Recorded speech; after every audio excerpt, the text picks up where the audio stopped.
Millionaires and major companies have already pledged hundreds of millions of dollars to rebuild the Notre-Dame Cathedral.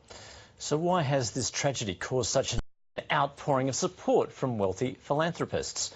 Well, for more on this, we're joined from Melbourne by Sarah Davies, Chief Executive of Philanthropy Australia. Sarah, thanks for talking to us. I'm just wondering if you can answer that question. Why have so many wealthy philanthropists rallied to this cause?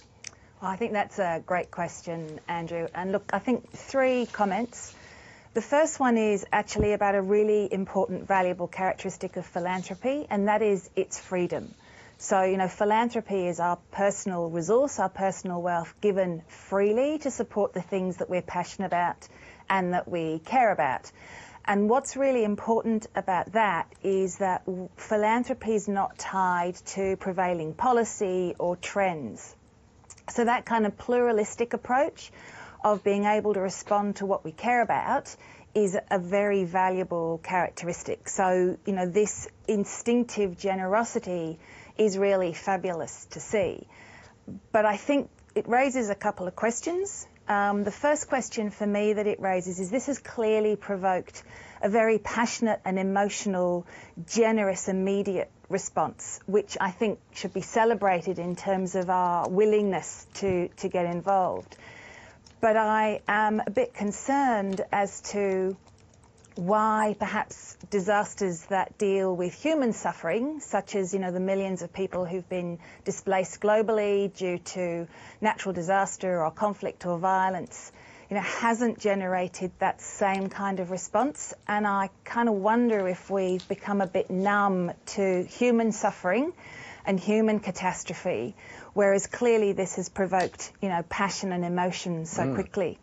Yeah. And sorry, the second point, and this might be a bit controversial, but I also wonder, the Catholic Church is one of the most wealthiest institutions in the world. I kind of wonder why they haven't said, what, we've got this. So I think it does raise some questions around whether we've become numb to human suffering compared to the response that this has provoked. Well, I guess you could argue that the Catholic Church has built its wealth on donations, and now we're seeing these people step up. But certainly there has been that criticism, and I guess you could expect that in this age of social media, where critics have piled in on those philanthropists that have already said we're going to contribute. And as you say, that criticism is that there are surely much more worthy causes. Yeah, look, I'm not sure that criticism actually is appropriate, because philanthropy is all about being active citizens and giving to the things that speak to us and matter to us. And in Australia, most philanthropy actually goes to education, health, addressing disadvantage, absolutely to arts and culture as well, but in a lesser proportion. And increasingly now we're seeing more philanthropy directed towards international development and the environment. So that freedom to respond, I think, is really important. So I don't think we can criticise an individual's response to want to deal with this. I think what's more important is to think about the messages that gives us around how we're feeling about other parts of community need, such as, are we becoming numb and sort of normalised to human suffering and to other areas. And this has been instantaneous, of course, given that it's these images have shot around the world, whereas I guess in the case of many people who choose to donate, it's anonymous, isn't it, as far as philanthropy is concerned?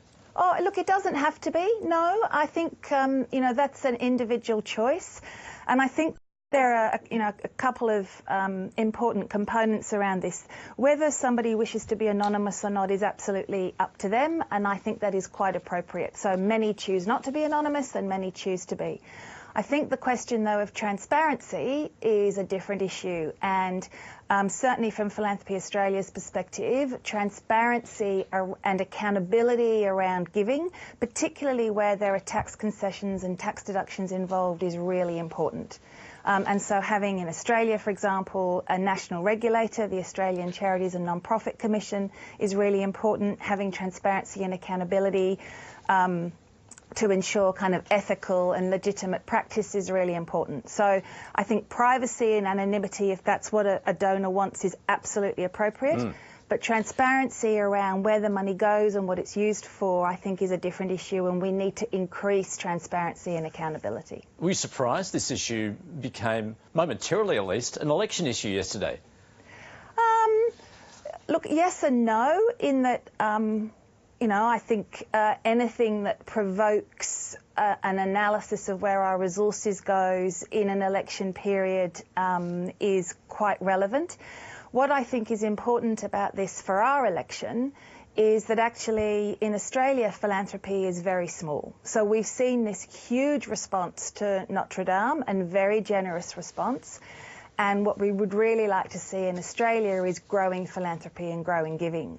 So one of the things that we've done recently is we've released a policy platform for both all parts of the political spectrum, the government and the opposition, in terms of how do we supercharge giving in Australia and how do we grow philanthropy in Australia. And specifically, you want to provide protections for charities that may be involved in advocacy work. Absolutely. So, you know, advocacy and all of the components of advocacy is a really important tool to achieve positive social change. So for a charity that has a particular charitable purpose, there are a number of ways of achieving that charitable purpose, and advocating for better policy, for system change, for better design and better solutions is utterly critical.